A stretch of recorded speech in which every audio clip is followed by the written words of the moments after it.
Jim asks Ka one morning not to go to work, but she says she can't. The next week, Ka talks about their trip to Canting, which her boyfriend forgot about. Jim says that his friend needs help with work, and he adds that German ad agencies are involved and the money is pretty good. Jim says sorry to Ka, I really need that job, leaving his girlfriend upset because she doesn't take breaks very often. A few minutes later, Jim hears about the Alvin virus on the news. When the doctor talks about the virus, he says that experts are scared of how it could change. Then he says that the protein chains in Alvin that are not being used are like rabies. The doctor tells people that the outbreak should be taken seriously, saying that Alvin is a real health risk. Jim looks out of the balcony and sees an old woman on a rooftop asking if she's okay. But when the old woman turns to face him, she shows him her bloody clothes and then vanishes. After that, when Jim looks away for a second to talk to Kat, he talks to his neighbor Mr. Lin from his balcony. Jim sees that the man has a cold, so he tells him to go to the... But Mr. Lin says he won't go. He says that the doctors will just tell him to go home and rest, adding that the virus news is just a hoax. Then Jim says goodbye to Mr. Lin and takes Kat to the train station while his phone charges.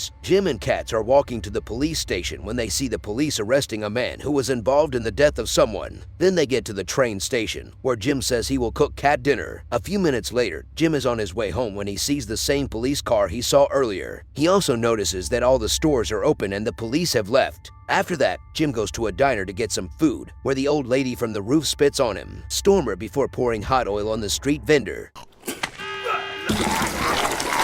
The customer then repeatedly stabs his friend in the neck, scaring everyone. In the meantime, Jim moves away from the old woman slowly until he reaches the street. When a car runs her over, the driver is acting strange, just like the old woman and the diner customer. It's clear that they've all been infected by something. As things start to go crazy, Jim quickly leaves. When the people who have been infected start to run, soon, he gets to his apartment, locks the door, and then tries to call Kat. Then he turns on the TV and sees that all of the channels are showing the same warning, except for one that is showing a cartoon. But it doesn't take long before he hears a voice outside saying that all men must report to the district office. Unfortunately, the announcer says in a casual way that they will be treated badly, while the women will be violated. Jim is worried about the cat, so he sends a text message to his girlfriend asking where she is. While he is doing this, he doesn't see the man coming from the balcony. Jim is too busy telling Kat what's going on and that he'll come get her. But when he finally sees the intruder, he turns around and walks away. Mr. Lai tries to stab Jim with a pair of garden shears, but Jim holds onto the blades. Jim's 2 fingers are cut off by Mr. Lin, which makes Jim kick the man. Mr. Lin, on the other hand, just eats one of Jim's fingers and spins it out. So, before he can do anything else, Jim hits him in the head with a toaster. Then Jim grabs his phone quickly and leaves us. Mr. Lin starts to get up. A few seconds later, Jim puts a small piece of cloth from a parked motorcycle over his hand. Then he takes off, after seeing some people with the virus attack a young man. When he finally gets to his bike, he tries to start the engine quietly. He tries not to draw the attention of infected people, but of course he does. So he speeds away as the infected people chase him. Kat, on the other hand, is reading a book quietly on the train on her way to work. There, a businessman talks to a cat and won't stop taking her attention away, which makes the cat angry. She then tells the businessman that she will call the police if he doesn't stop making the men angry. But Kat won't keep listening to him, so she lets another passenger take her seat. On the other hand, a passenger who has been infected starts stabbing other people, and soon everyone is covered in blood. The other passengers eventually get rid of the infected man, but then another infected person starts stabbing the other passengers. Soon, more people will be infected, and they will bite the flesh off of their victims. At the same time, the businessman stabs the girl who was sitting next to Cadillac in the eye, so Cadillac does her best to calm her down. With everything going on, the passengers leave the train as soon as the doors open and Kat leaves her by accident. The cat and the person get away. Molly, who she helped on the train, wants her to leave. But Kat won't give up on Molly. Instead, she tells her that they need to get to the hospital. Unfortunately, the businessman found them quickly and began to chase them, which made them run away. They then run into Commuter and asks him for help, but the business invites office knows before killing him with an axe with no other choice. Kat and Molly ran and got out of the subway just as a worker was getting close. The fact that the subway worker didn't help them upset the door. Molly punches without feeling bad. Then Kat asks him to wait until they get to the hospital, and a subway worker goes with them. While this is going on, Jim is trying not to throw up as he sees dead bodies in the streets. He also witnesses a man violating a corpse, so he immediately drives away. But Jim has to stop for a while because he is getting dizzy from losing blood. After inspecting his injury, Jim covers his hand again with a small cloth and secures it with tape to help stop the bleeding. Then he checks his phone to see if Kat replied before picking up the sickle on the side of the road. Seconds later, Jim sees some infected boys beating up a man with their bats. The kids are having fun torturing the poor guy, so Jim decides to finally stop by. Jim beats up 2 of the boys, and when the other boys see that they can't beat him, they run away.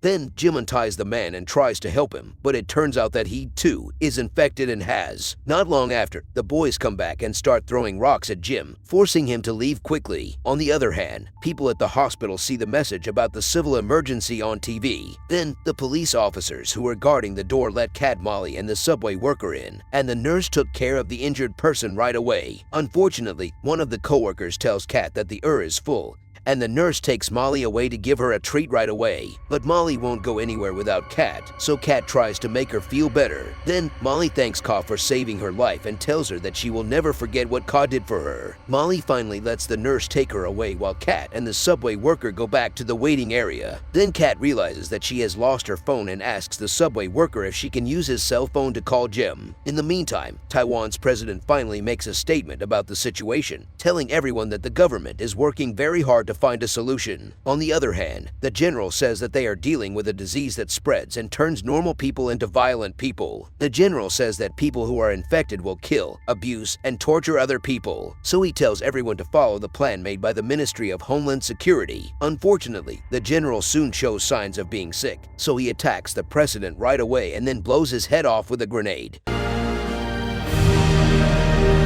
After that, the people in the waiting room get angry and start fighting with each other. The police try to keep the situation under control, while Kat fights with the subway worker when she won't give him back his phone. At the same time, Kat sees the businessman outside, so she quickly takes the subway worker's phone and runs up the stairs. Unfortunately, the businessman kills the cop with his actions as he forces his way into the hospital, causing everyone to panic. The subway worker knows it won't be long before more infected people come in and attack the patients, so he hides under a gurney and ignores Molly in the hallway. Sadly, the businessman finds Molly and violently sex with her. While that was going on, Jim finally got a message from Ka on the subway worker's phone saying that she had lost her phone at NTU Hospital, as she had said. So he calls Ka right away and tells her he told her to try to stay with him on the way to the hospital. Then Jim tells Kat to find a place to hide. But as they talk, Jim begins to show signs of sickness. Jim gets himself together, though, and tells Kat that he'll be at the hospital soon. The subway worker finally comes out of hiding a few minutes later. He then tries to get out of the hospital, but he runs into Molly, who is sick. Unfortunately, Molly hears him when he makes a noise by accident, and a few infected people hold him down until Molly kills him violently with a piece of hospital equipment. On the other hand, Kat has to run away and block the hallway doors to get away from the businessman and 2 infected patients. But the businessman is able to get past the doors and keep looking. Kat told her about what he had done to Molly. Kat doesn't want to be the businessman's victim, so she sneaks up on him from behind and bashes his head to death. Then a man opens the door to the maternity ward next to Kat, and she runs in before the infected patients catch up to her. The man points a gun at Kat in the maternity ward and tells her to put her hands through the shower pipe. Dr. Wang then turns on the shower and tells Kat that the liquid is a chemical solution for cleaning. He realizes quickly that Kat is not sick, and he thinks she might be immune, so he asks her what her blood type is, stops the shower, and tells the cat to take off her clothes to make sure she's not sick.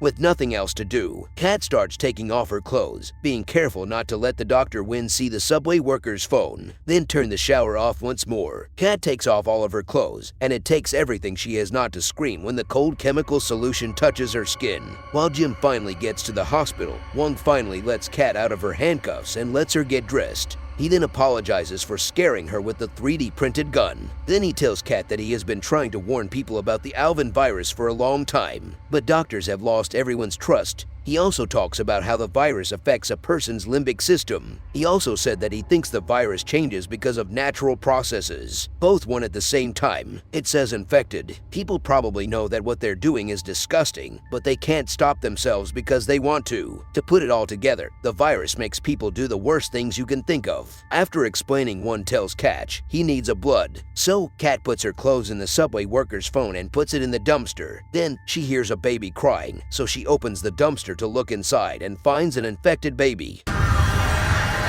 But before she can do anything, WG injects her with the culture of the Alvin virus and ties her up in the shower. Then Wong shuts the shower curtain before killing the baby and tells Kat that if she doesn't show any signs of infection, they'll go to the roof. Plan to use her to make A. Wong also says that he won't think twice about killing her if she gets sick. While this is going on, it turns out that Kat still has the subway worker's phone, which is locked with a passcode. Then Wong says he gave the virus to the 8 babies he found in the ward because he thought one of them might be able to make a useful antibody. In his defense, if the infected had found those babies, they would have killed them. He also said that he made the most logical choice he could have. On the other hand, Kat figures out how to open the phone and send a message to Jim. Jim gets the message from Kat at the same time he drops his phone before going to the maternity warrant. A few minutes later, Wong gets a text message telling him that the helicopter coming to get him will be there in 5 minutes. He gets ready to leave and asks Kat how she's doing. Then Ka makes it clear that she's not sick, and it doesn't take long before they start leaving the warrant. But while in the hallway, Kat notices that the businessman's access is missing. Without warning, one of the infected patients from earlier cuts off part of Wong's foot, forcing the doctor to shoot him in the head. Then, after throwing up on his hurt foot, Wong shoots the other infected person twice. Now that Wong is hurt, he tells Kat to help him stand up and tells her that she can't go to the roof without him. Then Kat helps Wong walk, but the infected Jim stops them. Then Wong shoots Jim, but when Ka moves, he hits Jim in the neck. When Wong tries to shoot again, his gun doesn't work, giving Ka the chance to steal his keys. On the other hand, Jim kills Win with a sickle, and the doctor tells Kat's boyfriend that he liked killing the babies before Kat's boyfriend kills him. Without much time to spare, Kat opens and locks the gate to the rooftop right away, making Jim very angry. The cat then asks him what it's like to be sick. So Jim says it feels wonderful. He also tells Kat that he now has a reason to live. When his girlfriend asks him what that reason is, he says it's to cut up her body and smash her face. When she realizes that her boyfriend is no longer able to save Kat, she starts to cry, but she soon starts laughing, which suggests that she, too, has caught the virus. Then Kat runs up to the roof just as a helicopter is about to land. But it doesn't take long for Jim to hear a few gunshots as he lies dying by the gate. And the story ends here. What do you think about this story? Let me know in the comments, and don't forget to like the video, subscribe, and activating bell for notification until the next video. Thank you so much for watching.